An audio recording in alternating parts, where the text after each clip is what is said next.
வைகுண்ட ஏகாதசி என்ன? அறக்கரை அழிச்சார். அவருடைய பிரார்த்தனைக்காக பெருமாள் வடக்கு வாசல் வழியா இந்த அருணோதயத்தில் வெளில வந்தார்.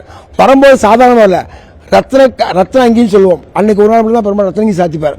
அந்த ரத்னங்கியோட வந்து நம்ம இங்கேருந்து போகும்போது ஒவ்வொரு இந்த ஆத்மா போகும்போது ஒவ்வொரு இடத்துலையும் ஒருத்தர் நம்ம செய்வாளாம். அதே தான் நம்மாழ்வார் சொன்னார், வைகுந்தம் புகுவது மன்னவர் விதியே. என்னைக்கா இருந்தாலும் இந்த சொத்தானது தாங்கிட்ட வந்து ஆகணும் பாருல. ஆனால் அது போகிறதுக்கு முன்னாடி என்ன பண்ணுறார், ஒரு விரஜான்னு ஒரு நதி இருக்கு. அந்த நதியில் இந்த ஆத்மாவை சுத்தப்படுத்தலாம் சொல்லுவோம். அந்த விரஜா நதி எங்கே இருக்கு? ஸ்ரீரங்கத்தில் நம்ம பெருமாள் நின்று வேதம் கேட்கிறாருல, அங்கே இருக்கு. அப்போ ஒவ்வொரு மேலே போர்வை சாத்திப்பார். போர்வைங்கிறது என்ன? இந்த ஆபாசங்கள் நம்ம துறக்கணும். அது வரைக்கும் பெருமாள் மேலே போர்வை சாத்திட்டு வருவார். ஆனால் அந்த பரமவாதம் கடக்கிறதுக்கு முன்னாடி இதை களைஞ்சிடுவார்.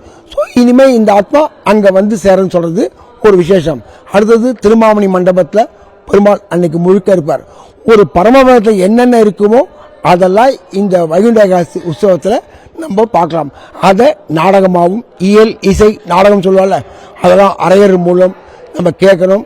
இந்த பரமபதநாதனான திருவேங்கநாதனை பிரார்த்திச்சுட்டு எல்லாரும் வைகுண்ட ஏகாதசி உற்சவத்தை சிறப்பாக நடத்தணும். பெருமாள் நடத்திக்கணும். நீங்களும் வந்து கலந்துக்கணும். அடியேனும் பிரார்த்திச்சுக்கிறேன்.